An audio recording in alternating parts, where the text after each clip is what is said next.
Hello, welcome to UPSC essential. इस video में हम जानेंगे इंटरनेशनल रिलेशन से जुड़ा हुआ एक बहुत ही इंपॉर्टेंट टॉपिक यानी भारत और तुर्की के बीच के बायलैटरल रिलेशन, इसके बारे में।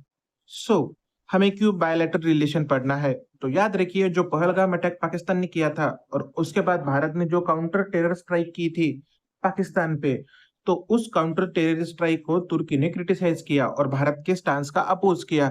तो उस वजह से हमें एक गो थ्रू करना पड़ेगा कि भारत के तुर्की के आज तक के रिलेशन किस तरीके से रहे हैं। तो ये मेंस पॉइंट ऑफ व्यू भी इंपॉर्टेंट बन जाता है और प्रीलिम्स पॉइंट ऑफ व्यू भी ये इंपॉर्टेंट बनता जाता है 2026 के एग्जाम के लिए। इन डिटेल हम देखेंगे। तो भारत ने जब काउंटर टेरर स्ट्राइक में ऑपरेशन सिंदूर लॉन्च किया था, तो उस ऑपरेशन सिंदूर को तुर्की ने कंडेम किया था और कहा था कि ये एक प्रोवोकेटिव एक्शन है बाय इंडिया साइड। ओके, अगर ये प्रोवोकेटिव एक्शन कंटिन्यू रहा पाकिस्तान के साथ में, तो इसके वाइडर कॉन्सिक्वेंसेस हो सकते हैं, वाइडर कॉन्फ्लिक्ट हो सकता है। मतलब इनडायरेक्टली उन्होंने भारत को वॉर ओके भारत को वॉर होने की एक दम की चेतावनी दी थी, ऐसा भी हम कह सकते हैं। नेक्स्ट, तो इसी ऑपरेशन सिंदूर के दौरान हमें यह भी दिखता है कि पाकिस्तान द्वारा कुछ ड्रोन इंडिया पर लॉन्च किए गए थे, जिसे इंडिया की एयर डिफेंस ने मार गिराया। वो ड्रोन थे सोंगर ड्रोन। तो ये ड्रोन तुर्किश मेड थे, तुर्की में बने हुए थे। ये तुर्की के बने ड्रोन पाकिस्तान द्वारा यूज किए गए थे भारत पे अटैक करने के लिए। तो इससे भी हमें एक तुर्की का अलायंस पाकिस्तान के साथ दिखता है, तो इनडायरेक्टली उनका पाकिस्तान की तरफ टिल्ट हमें दिख जाता है। तो ये जब चीज हुई, ये चीज होने के बाद भारत ने जो तुर्किश कंपनी है सेलेबी एविएशन, वो जो भारत के 9 एयरपोर्ट पे काम कर रही थी, तो उसका जो लाइसेंस है वो सस्पेंड कर दिया, उसका सिक्योरिटी क्लियरेंस रिमूव कर दिया। देन इंडिया के जो मेजर यूनिवर्सिटीज है लाइक जामिया मिलिया इस्लामिया, ओके, तो उन्होंने भी जो तुर्किश इंस्टीट्यूशन है उनके साथ जो एकेडमिक कोलैबोरेशन होता है वो सस्पेंड कर दिया है। ये चीज हमें पता होनी चाहिए, तो ये हमने एक्शन ली है। देन अगर हम एक ब्रीफ हिस्ट्री देखें भारत और तुर्की के रिलेशन की, तो हमें दिखता है आजादी के बाद इन 1948 भारत और तुर्की के बीच में डिप्लोमेटिक रिलेशन एस्टेब्लिश हुए थे। उन डिप्लोमेटिक रिलेशन को कंटिन्यूस रखने के लिए और स्ट्रांग बनाने के लिए दोनों देशों ने एक joint economic cooperation commission establish किया था, ओके, जिसे joint commission on economic cooperation ऐसा भी कहा जाता है। जिसके वजह से हमें दिखता है 2023-24 में भारत और तुर्की के बीच में लगभग 10.4 बिलियन डॉलर का एक बायलैटरल ट्रेड हुआ था, ओके। और उस ट्रेड में हमें दिखता है कि इंडिया का एक सरप्लस ट्रेड था वो विद तुर्की। इंडिया से मेनली क्या एक्सपोर्ट होता था? तो mineral fuels, electric machineries, auto part, pharmaceuticals, okay, element, then chemicals, textile, rubbers, iron and steel product, okay. और इंडिया क्या इंपोर्ट करता था तुर्की से? Marble, gold, apples, vegetable, cements, chemical, pearl, iron and steel product, okay. तो ये India से export होता था और इंडिया में इंपोर्ट होता था ये कुछ चीजें। अगर हम पीपल टू पीपल कनेक्ट की बात करें, तो लगभग 3000 लोग तुर्की में रहते हैं, जिसमें से 200 तो स्टूडेंट ही है। और टूरिज्म की बात करें तो इंडिया से हर साल लगभग इन एन एवरेज 2 से 3 लाख लोग तुर्की घूमने जाते थे, ओके, जो मे भी अब नहीं जाएंगे। देन इन दोनों देशों के बीच में डायलॉग मैकेनिज्म जो है वो है जॉइंट कमीशन, जो कहा था ना जॉइंट कमीशन, तो वो दोनों देशों के बीच में एक अच्छा रिलेशन एस्टेब्लिश करने का, ओके, क्या कहेंगे हम, जरिया है वो joint commission. Then over the period Bharat और तुर्की के बीच में रिलेशन थोड़े खराब हो रहे हैं। बहुत सी जगह पे तुर्की ने इंडिया को कॉन्ट्रडिक्ट किया है, इंडिया को क्रिटिसाइज किया है। लेकिन इसके होने के बाद भी जब 2023 में फरवरी के मंथ में तुर्की में एक डिजास्टरस अर्थक्वेक आया था, तो उस अर्थक्वेक में अर्जेंट रिलीफ मिशन भारत ने चलाया था, जो था ऑपरेशन दोस्त, ओके। तो ऑपरेशन दोस्त के अंदर हमने जो एक रिलीफ मेजर होता है एज अ ह्यूमैनिटेरियन एड, मानवता के आधार पर, तो हमने वो दिया था। हमें लगा था कि शायद से उनका मन बदल जाएगा, वो हमारे तरफ अलग सोचेंगे, बट नहीं, वो वैसे ही सोचते हैं जैसा वो पहले सोचते थे। देन तुर्की हमें क्यों मैटर करता है? क्यों? तुर्की के स्ट्रेटेजिक लोकेशन की वजह से, क्योंकि तुर्की जो है वो हमारे इंटरनेशनल नॉर्थ साउथ कॉरिडोर के बीच में आता है, जो एक बहुत ही इंपॉर्टेंट बन जाता है यूरोप को ट्रेड करने के लिए, रशिया को ट्रेड करने के लिए, या फिर मिडिल ईस्ट में जाने के लिए, ओके। तो ये हमारा एक स्ट्रेटेजिक लोकेशन उनका एक बहुत अच्छा है, उसके वजह से हमें उनके साथ एक अच्छा रिलेशन मेंटेन रखना जरूरी ही है। देन नेक्स्ट, रीजनल इन्फ्लुएंस जो है तुर्की का, जो मिडल ईस्ट या फिर ब्लैक सी रीजन में वो अच्छा है। तो अगर भारत तुर्की के साथ अपने संबंध अच्छा रखेगा तो उस एरिया में भी भारत का इन्फ्लुएंस एक अच्छा रहेगा, हम ऐसा कह सकते हैं। देन ग्लोबल फोरम पर भी जो दोनों देश है वो G20 के मेंबर है। यूएन सिक्योरिटी काउंसिल में जो परमानेंट मेंबर के क्या कहेंगे हम रिफॉर्म की बात शुरू है, तो वहां पे इंडिया के परमानेंट मेंबर की सीट को सपोर्ट किया था। ओके, प्रेसिडेंट एर्दोगन इन्होंने, जो तुर्की के राष्ट्रपति है, तो मतलब भारत को उन्होंने सपोर्ट भी किया है कभी कभी, बट भारत को क्रिटिसाइज भी किया है। तो ये दोहरा मापदंड वो यूज करते हैं।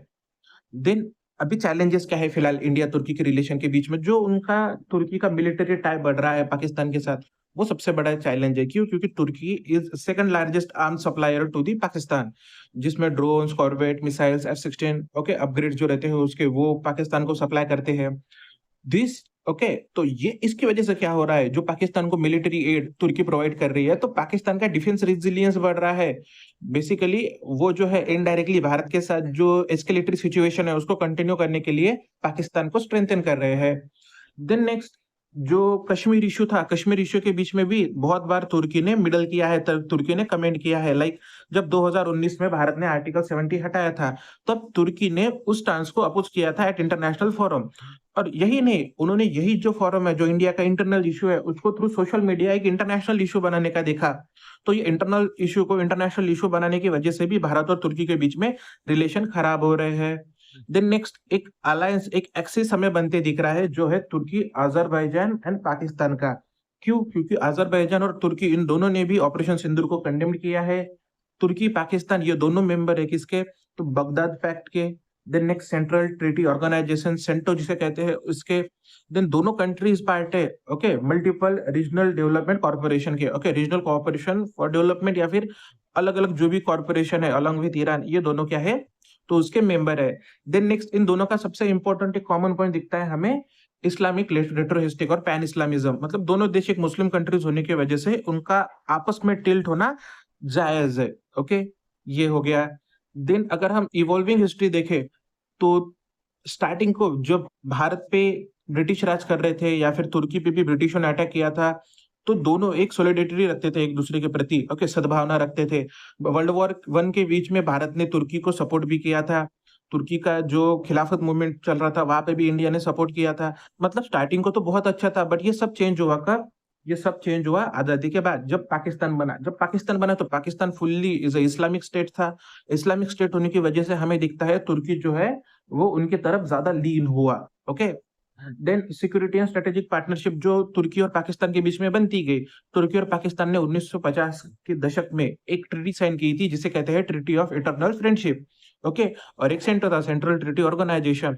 तो इन्होंने ये दो ट्रीटी साइन करने के बाद में दोनों देशों के बीच में कोऑपरेशन बढ़ा दिया, जिसके वजह से पाकिस्तान जो है वो इंडिया के अगेंस्ट और क्या कहेंगे हम, पावरली अपोज करने लगा और पावरफुली आने लगा। ओके, यही नहीं, उन दोनों के बीच में और भी ट्रीटी साइन हुई है। जो रिसेंटली साइन हुआ था 2025 में, वो था deepening and diversifying इंस्टीट्यूशनलाइजिंग the strategic partnership declaration, जो 2025 में साइन हुआ था।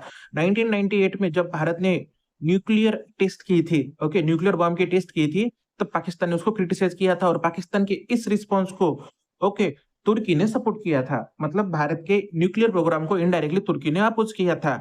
यही नहीं, तो पाकिस्तान के एनएसजी में मेंबरशिप के लिए तुर्की सपोर्ट कर रही है, तुर्की बैक कर रही है, ये भी हमें पता होना चाहिए। सो ऑल इन कंक्लूजन में हम देखें तो जो तुर्की और इंडिया है उसके बीच के रिलेशन जो है वो फ्लक्चुएटिंग है, कभी अच्छे रहते हैं तो कभी खराब होते हैं। जस्ट लाइक जब भारत का परमानेंट मेंबर सेट के लिए ओके कैंडिडेचर था, तो तुर्की ने वहां पे सपोर्ट किया, बट फिलहाल में तुर्की हर जगह पे भारत को अपोज कर रहा है, तो ये सब चीजें होती है। तो तुर्की जो है वो ज्यादा थ्रेट इंडिया को ना बने, इसको काउंटर करने के लिए भारत ने क्या किया, तुर्की के जो राइवल है like Greece, Cyprus, Armenia, Israel and UAE, इनको साथ ला रहे हैं ताकि तुर्की को बैलेंस किया जा सके। ओके, उनके साथ जो रिलेशन है उसे रिकैलिब्रेट किया जा सके, ताकि दोनों देशों के बीच में एक फ्रेंडशिप रहे, एक अच्छा रिलेशन रहे, ताकि दोनों देश आगे फ्यूचर में प्रॉस्पर हो और अच्छे डेवलप हो। Okay, so all in all Bharat और तुर्की रिलेशन जो है वो सीसॉ की तरह रहे हैं, कभी अच्छे रहे कभी बुरे रहे हैं, भारत और तुर्की के बीच में हम कह सकते हैं कि जो रिलेशन होंगे या फिर रिलेशन बनेंगे, वो एक बैलेंस अप्रोच से ही बनेंगे, एक दूसरे को काउंटर करने के नज़रिए से बनेंगे। बट भारत के लिए जो ट्रेड एक्सपांड करने के लिए तुर्की एक बहुत इंपॉर्टेंट प्लेयर है, तुर्की को हमें साथ रखना ज़रूरी है। इवन दो तुर्की भारत को बहुत हिट कर रहा है, भारत को हर जगह पे अपोज़ कर रहा है, बट भारत को किसी तरीके से उस नैरेटिव को न्यूट्रलाइज़ करना पड़ेगा और तुर्की को फिर से अपने साइड टिल्ट करना पड़ेगा, ताकि हम फिर से जो दोनों देशों के बीच में अच्छे रिलेशन एस्टैब्लिश कर सकें और हमारा ट्रेड भी बढ़े और इंडिया आगे ग्रो हो और इंटरनेशनल प्लेटफ़ॉर्म पे इंडिया की और इमेज अच्छी हो। ओके? ये सब चीज़ों के लिए ये आप चीज़ें याद रखिए, आपको पेपर में हेल्प हो सकती है। Thank you very much.